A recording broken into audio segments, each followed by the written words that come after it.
Halo pemirsa, apa kabar Anda hari ini? Semoga selalu sehat di masa pandemi dan selalu bersemangat untuk menjalani aktivitas. Bagi pemirsa yang harus tetap bekerja di luar rumah, jangan lupa untuk selalu menggunakan masker. Hari ini program Berita News Point hadir menjumpai Anda bersama saya, Belinda Amanda. Selama 30 menit ke depan, News Point akan menyajikan berita terbaru seputar Universitas Brawijaya dan Malang Raya. Jangan kemana-mana, keep on our channel, News Point.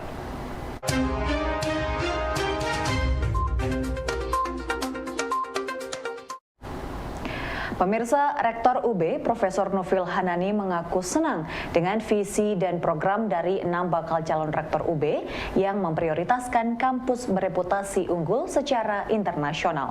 Menurutnya program tersebut akan meneruskan apa yang sudah dikerjakannya selama 5 tahun dan menjadi komitmen bersama untuk membangun UB secara internasional.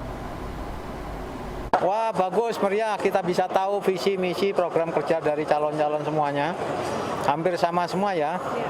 Menjadi perguruan tinggi unggul berreputasi internasional ya. Itulah. Bagus. Dari kampanyenya bagus-bagus semua ya. Bagus. Ya, keren-keren ya. Kira-kira pemenangnya bingung nggak Pak? Ditentukan siapa yang menang? Kira-kira nanti bingung nggak Pak? Ditentukan siapa nih? Ya tergantung nanti SAU teman NMBA gitu ya. Ya. Ya, bagaimana tanggapan dan dukungan dari Prof sendiri untuk kampanye hari ini, Prof? Oh, bagus. Jadi kelihatannya dia meneruskan programnya saya kan, menjadi unggul dan bereputasi internasional. Ya, itu visinya yang sekarang ini. Ya, bagus. Luar biasa. Pemirsa, salah satu poin akreditasi universitas adalah jumlah guru besar. Sedangkan guru besar di UB saat ini masih di bawah 10%. Menanggapi persoalan ini, bakal calon rektor UB periode 2022 sampai 2027 menawarkan beberapa strategi. Yang sudah dilakukan adalah program percepatan guru besar. Ini sudah jalan. Cuman ada beberapa yang bisa cepat on time sesuai progres, tapi ada juga yang sudah dikawal tapi masih belum. Sehingga menurut saya tetap itu dilanjutkan, cuman porsinya ditambah. Artinya apa? Bahwa katakanlah seorang guru besar bisa mengawal berapa gitu, 5-10 silakan untuk mendampingi itu, dan pendampingannya juga bisa dari berbagai macam aspek. Maksud saya, aspek yang jelas itu adalah publikasi, karena itu nanti merupakan hal yang paling tinggi untuk meningkatkan berapa kumnya dan seterusnya. Kuncinya di publikasi. Sehingga bagaimana cara memilih publikasi yang nilainya itu tinggi, baru nanti dipilih yang lain. Di samping itu sudah pada tentu masih berhubungan seperti disampaikan Mbak Lia tadi, berhubungan dengan pertanyaan sebelumnya, masih kaitannya dengan riset, karena di publikasi itu tidak akan lepas dari riset. Sehingga saya ulang lagi bahwa tetap diadakan program percepatan guru besar, kemudian risetnya juga tetap diperhatikan, dan satu lagi itu adalah komunikasi, dalam artian termasuk secara administrasi dengan Jakarta. Strategi percepatan guru besar tidak saja fokus pada titik bagaimana mereka yang dilektor kepala ke guru besar, tapi harus secara holistik mempertimbangkan percepatan jenjang karir dari semua level dosen. Sehingga dosen yang bahkan masih bergelar lektor gitu, sangat memungkinkan diakselerasi menjadi guru besar. Inilah salah satu cara memangkas waktu tunggu jumlah guru besar kita yang memang walaupun pimpinan, Pak Rektor dengan jajarannya telah melakukan berbagai strategi, namun memang perlu juga dipertimbangkan bagaimana mengakselerasi dosen-dosen muda ini, satu segera S3, kemudian yang sudah S3 yang saat ini lektor, difasilitasi seoptimal mungkin risetnya melalui berbagai hibah kompetitif, sehingga, karena ada beberapa di kami ini saat ini juga 2 orang setidaknya, yang akan lompat dari lektor ke guru besar di usia yang kurang lebih masih 40. Jadi Ini artinya kalau kita bisa mengakselerasi dosen-dosen muda itu dengan berbagai fasilitas yang memadai, sambil terus mereka yang di usia sudah di atas 40-50 yang memungkinkan diakselerasi juga, ini kita fasilitasi. Yang kemarin kita pikirkan adalah bagaimana mewujudkan good university governance. Salah satunya adalah pengelolaan SDM yang berbasis digital ya. Termasuk mapping misalkan gini. Jadi seperti yang disampaikan Prof. Imam tadi, berapa sih atau kenapa sih orang-orang ini kok lambat gitu ya jalannya. Bisa jadi publikasinya yang kurang. Nah pertanyaan berikutnya mungkin yang perlu kita bangun, kenapa orang malas mempublikasikan? Karena risetnya yang kurang. Makanya yang tadi disampaikan oleh teman-teman juga di awal pertanyaan yang pertama ya, bagaimana kita membuat suatu lingkungan di mana riset itu menjadi satu center gitu. Artinya begini, dulu kita menginginkan university sebagai teaching university. Seharusnya kan kita udah mulai bertahap berikutnya ke research university. Nah artinya insentif, kemudian penghargaan terhadap kinerja riset itu perlu kita fasilitasi. Mulai dari penyediaan laboratorium yang modern kata Pak Iman tadi, dan saya sangat setuju itu. Kemudian yang perlu dipikirkan adalah multidisiplin approach. Banyak permasalahan-permasalahan pembangunan bangsa ini itu tidak bisa diselesaikan oleh satu disiplin ilmu kan. Jadi kita perlu membuat sebanyak-banyaknya center of excellence di masing-masing fakultas maupun di level universitas. Nah ini perlu memberikan atau diberikan suasana yang nyaman orang riset itu. Jadi kalau misalkan sekarang ini untuk mendapatkan take home pay yang banyak, orang ngajarnya harus banyak sekarang ini. Nah sistem remunerasi mungkin perlu kita review ulang gitu. Apakah remunerasi yang kita bangun saat ini memang mendorong orang untuk lebih senang melakukan riset daripada ngajar gitu. Di beberapa perguruan tinggi sudah ada shifting gitu. Misalkan ada dosen riset gitu. Artinya dalam satu semester dia tidak mengajar sama sekali, dia hanya riset dan ditarget gitu. Nah, perubahan-perubahan ada policy di level university, ada juga policy di level mungkin fakultas.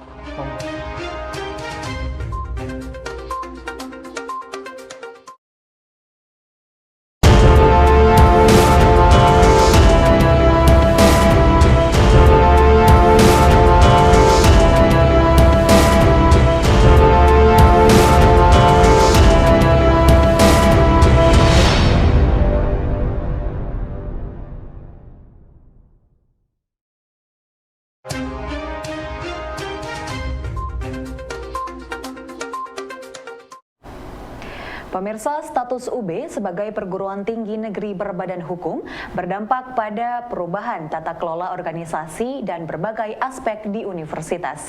Ditanya tentang optimasi pengelolaan UB dengan status PTNBH, para bakal calon rektor menyampaikan program strategis yang dibahas dalam program Let's Talk UB TV. PTNBH ini kan membuka peluang yang lebih besar bagi universitas untuk lebih fleksibel ya dalam mengkreasikan upaya dan usaha mereka di sektor non-akademik yang insya Allah nanti bisa mendapatkan penghasilan tambahan yang sebenarnya ini adalah intinya untuk kemanfaatan kita juga, terutama mahasiswa kita, sehingga nanti terjadinya cross subsidi. Jadi dengan mengembangkan usaha-usaha yang ada, diharapkan nanti gathering income ini will cover cost of student. Nah dengan demikian we can decrease ya number of cost student. Kita akan tekan terus, kita push biaya berapa persentasi daripada anggaran yang dikeluarkan oleh mahasiswa. Oleh karena itu beberapa terobosan saya sudah sampaikan kemarin waktu presentasi itu. Jadi bagaimana kita mengelola BUA, ya BUKR, Bukes ini dengan profesional dan mandiri, gitu ya. Dan kita memang harus move on ya. Kita sudah bukan BLU lagi, pendekatannya no bureaucratic approach lagi dalam hal ini. Ya. Kita sudah harus melangkah kepada performance base. Oleh karena itu dalam hal ini merit system management itu harus diterapkan. Kita harus menempatkan orang-orang yang memang capable untuk itu, yang mempunyai jiwa bisnis, yang mempunyai jiwa visi yang bagus gitu ya, yang untuk mengembangkan beberapa unit di luar non-akademik ini. Tapi semuanya itu sebenarnya adalah untuk membackup aspek akademik kita. Dan jangan lupa juga ya, bahwa apa yang dilakukan PTNBH ini akan kita lihat dampaknya kepada masyarakat. Apakah dengan PTNBH ini Brawijaya semakin memberikan manfaat kepada masyarakat kita secara luas? Itu juga ditunggu. Oleh karena itu saya juga berancang-ancang ada namanya Brawijaya Social Care ya, sebagai nanti adalah unggulan kita bahwa PTNBH kita juga mempunyai kontribusi kepada masyarakat yang termarginalkan. Kemudian dalam konteks PTNBH, selain apa yang disampaikan oleh para bakal calon tadi gitu yang semuanya sangat baik gitu ya, kita harus akomodasi semuanya itu adalah sustainabilitas. Ya, universitas itu harus kita pikirkan juga sustainabilitas. Karena itu gagasan untuk ya menguatkan unit-unit usaha gitu ya, dengan menguatkannya sebagai institusi bisnis ya, yang memang unit usaha bisnis ya, itu harus kita kelola secara profesional dan orientasinya ya orientasi bisnis, bahwa ada misi yang lain gitu ya, tetapi itu dalam konteks bagaimana bisnis berjalan dan kemudian menguntungkan, dan keuntungannya gitu ya itu kembali kepada Universitas Brawijaya, itu untuk yang unit bisnis dan menjadi penopang, sehingga kita tidak mengkhawatirkan bahwa PTNBH mesti kemudian gitu ya itu berimplikasi pada mahalnya biaya pendidikan yang harus ditanggung oleh mahasiswa. Nah, kemudian tentu saja gitu ya, yang sifatnya bukan bisnis gitu ya, tetapi yang mempunyai prospek untuk memberikan kemanfaatan lebih gitu ya, itu juga harus kita dorong, seperti misalnya Badan Usaha Kesehatan ya. Itu harus betul-betul kita dorong gitu ya, sebagai lembaga usaha mandiri gitu ya, dalam karakter pengelolaan kesehatan, sehingga memberikan kemanfaatan lebih gitu ya kepada masyarakat dan tentu saja kepada Universitas Brawijaya. Nah, yang lain dalam konteks sustainabilitas ini adalah dana abadi, Mbak Ama ya gitu ya. Alumni sudah menggagas itu dan sudah berjalan gitu ya. Kebetulan Prof. Chandra saya gitu ya itu terlibat di dalam pembentukan dan pendiriannya. Kami sama-sama sebagai dewan pendirinya. Ya. Nah, kemudian dalam konteks UB sendiri itu juga harus memiliki dana abadi ini. Ya. Berapa jumlahnya itu harus terakumulasi terus dari waktu ke waktu untuk gitu ya, kemanfaatan baik jangka pendek khususnya jangka menengah dan panjang keberlangsungan Universitas Brawijaya ini. Dari mana sumbernya gitu ya? Dari macam-macam ya, dari macam-macam. Dari sumber UKT ada yang kita sediakan ke sana, kemudian dari hasil usaha itu juga ada yang disediakan ke sana, kemudian dari donasi dari pihak ketiga itu juga bisa kita masukkan ke sana. Nah, kemudian dalam kerangka itu sekali lagi gitu ya, kita harus membangun secara kuat sinergi dengan berbagai pihak, kolaborasi. Kita mempunyai ikatan, mempunyai alumni-alumni yang hebat-hebat ya, yang bagus-bagus ya. Bagaimana kita dapat merangkul para alumni ini untuk sinergis menguatkan Brawijaya. PTNBH itu saya ibaratkan seperti pintu gerbang. Ya, pintu gerbang kita memasukin 3 hal penting. Ya, yang pertama adalah memasuki sustainability. Kemudian memasuki kesejahteraan. Kemudian yang ketiga adalah memasuki prestasi. Jadi dengan PTNBH itu ya harapan kita sustain ya. Kemudian ya dosennya, tendiknya, mahasiswanya juga ikut sejahtera. Kalau enggak ya percuma dengan PTNBH. Yang ketiga adalah tadi prestasi. Nah, bagaimana agar 3 poin ini menjadi terwujud? Nah, kira-kira begitu.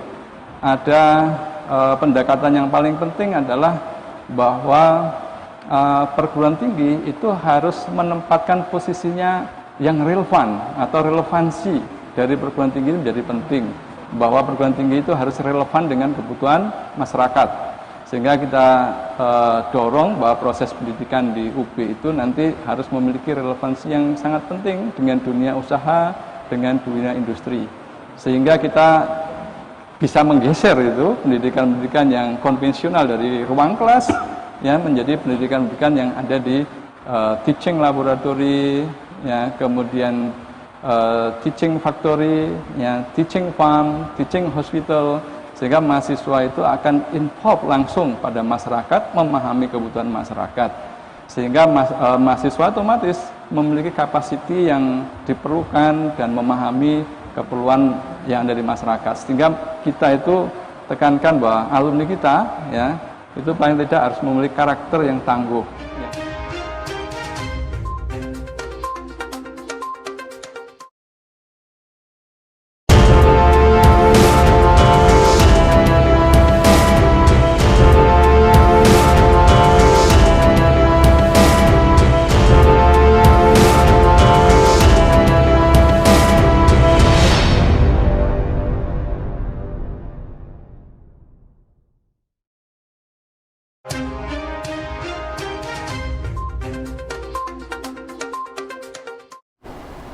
Pemirsa, untuk mendekatkan bakal calon rektor UB dengan sivitas akademika dan masyarakat umum, panitia pemilihan rektor menggelar sosialisasi, kampanye, hingga bincang santai yang menghadirkan para bakal calon rektor. Cara ini menurut Humas Pilrek Aan Eko Widianto dilakukan agar sivitas akademika di UB yang terdiri dari dosen, mahasiswa, dan tendik dapat mengetahui visi dan gagasan dari para calon yang ada. Intinya ingin mendekatkan para calon ini dengan sivitas akademika dan tenaga kependidikan dan masyarakat, karena semuanya ini adalah nanti yang akan menerima dampak dari kepemimpinan. Nah, siapa yang nanti akan dipilih, itulah kemudian yang nanti akan kita terima konsekuensinya bagi kita, dan semoga konsekuensinya adalah UB menjadi lebih baik lagi gitu. Nah, maka dari itu diperlukan proses-proses kampanye yang kemarin, yang resmi di depan SAU sebagai pemilik hak suara, kemudian yang hari ini kepada masyarakat, ya, kepada masyarakat, sehingga masyarakat khususnya di Malang, Jawa Timur, bahkan kalau bisa akses Indonesia, bahkan ini kan internasional bisa karena live streaming, diharapkan visi, misi, kemudian gagasan, flagship dari masing-masing calon ini keluar. Nah, inilah harapan kita, kami dari Panitia Humas khususnya ingin mempublikasikan ide gagasan ini sehingga nanti masyarakat akan bisa bersama-sama menilai ya siapapun yang akan jadi. Gitu. Kerjasama UB dengan Taylor dan Francis dalam bidang publikasi menurut Wakil Rektor UB Bidang Riset dan Inovasi dimaksudkan agar terus muncul berbagai riset yang inovatif dari para dosen di UB. Ini kan kita punya program banyak ya penelitian yang dikelola universitas, ada yang dikelola LPPM, ada yang dikelola oleh fakultas.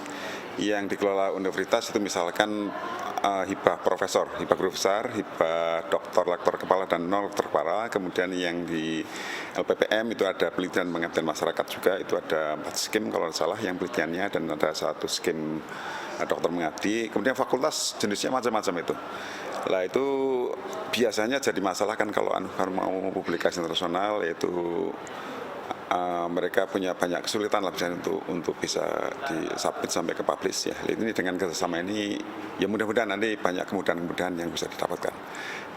Yang terpenting tadi bahwa dosen itu nanti kalau publikasi itu sudah praktis, biaya publikasinya akan dibiayai oleh komunitas yang sudah langsung kita ada deposit di Taylor and Francis itu. Pemirsa, informasi tadi sekaligus menutup perjumpaan kita hari ini. Jangan lupa untuk selalu menyaksikan News Point setiap hari pukul 19.30 waktu Indonesia Barat hanya di UB TV, Televisi Pendidikan Universitas Brawijaya. Saya Belinda Amanda dan seluruh kru yang bertugas pamit undur diri. Tetap patuhi protokol kesehatan, wajib menggunakan masker. Terima kasih dan selamat beraktivitas.